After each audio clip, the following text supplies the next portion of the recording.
Hello friends, dragon fruit plant అనేది cactus జాతికి సంబంధించిన ఒక మొక్క. ఈ మొక్కను ఇవాళ రేపు చాలామంది కంటైనర్స్లో టెర్రస్ మీద చాలామంది పెంచుకుంటూ ఉన్నారు. ఈ మొక్కలో చాలా గ్రోత్ ఉంటుంది, డెవలప్మెంట్ బాగా ఉన్నా కూడా ఈ మొక్క నుంచి ఫ్రూటింగ్ రావటం లేదనేది చాలామంది 2-3 సంవత్సరాలుగా నేను ఈ మొక్క మీద నేను ఫ్రూట్ హార్వెస్టింగ్ చేస్తూ ఉన్నప్పుడు ప్రతి ఒక్కరూ నన్ను కింద కామెంట్ సెక్షన్లో అడుగుతూ ఉంటారండి.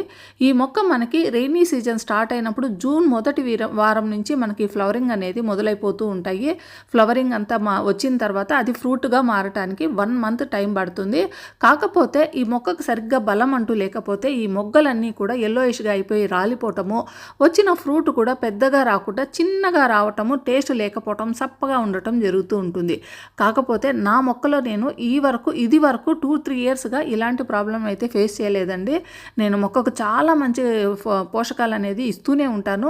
ఎవ్రీ ఇయర్ జూన్ రాగానే ఒకసారి ఇచ్చేస్తాను. ఫస్ట్ హార్వెస్టింగ్ అయిపోయినాక సెకండ్ టైం కూడా మళ్ళీ నేను పోషకాలు అనేది ఇస్తాను. సెకండ్ టైం కూడా మళ్ళీ హార్వెస్టింగ్ కంప్లీట్ అయితే థర్డ్ టైం కూడా నేను పోషకాలు ఇస్తాను.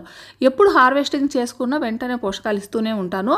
ఈ విధంగా నేను ఈ మొక్కల మీద 2 వీడియోస్ చేశానండి. జూన్లోనే నేను అంటే ఈ సీజన్ స్టార్ట్ అయినప్పుడే నేను ఒక వీడియో పెట్టాను. మొదటిసారి నేను మొక్కలకి ఏ విధమైన పోషకాలు ఇస్తాను, మనకు మొక్కలు ఎక్కువగా ఫ్రూటింగ్ రావటానికని ఒకసారి వీడియో పెట్టాను. సెకండ్ టైము నేను హార్వెస్టింగ్ చేసుకుంటూ కూడా సెకండ్ టైం ఒక హార్వెస్టింగ్ వీడియో చేస్తూ పోషకాలు కూడా ఇచ్చేసాను అనమాట. సో మీరు ఈ విధంగా పోషకాలు మొక్కలకి ఇస్తే మొక్కల్లో మంచి ఫ్రూటింగ్ అయితే మనం తీసుకోవచ్చండి. ఫ్లవర్స్ వస్తాయి, వచ్చిన ఫ్లవర్స్ రాలిపోకుండా ఫ్రూటింగ్ కూడా మనకు అవుతాయి. కాకపోతే ఇవి ఎలాంటి పోషకాలు నేను ఇస్తూ ఉన్నాను ఈ మొక్కలకి, వాటి గురించి పూర్తి డీటెయిల్స్ 2 వీడియోస్లో ఉన్నాయి. సో ఈ 2 వీడియోస్ చూసి మీరు ఈ పోషకాలు ఇస్తే మీ మొక్కల్లో కూడా అంత చక్కగా మీరు ఫ్రూటింగ్ తీసుకోవచ్చు. మొక్క బలంగా ఉంటేనే ఫ్లవర్స్ వస్తాయి. ఫ్లవర్ కూడా మొక్క బలాన్ని బట్టే ఆ ఫ్లవర్ కూడా బాగా విచ్చుకొని ఎక్కువ పెద్ద సైజులో ఫ్రూట్ వస్తుంది. తప్పకుండా ఈ పోషకాలు మీ మొక్కలు కూడా ఇవ్వండి.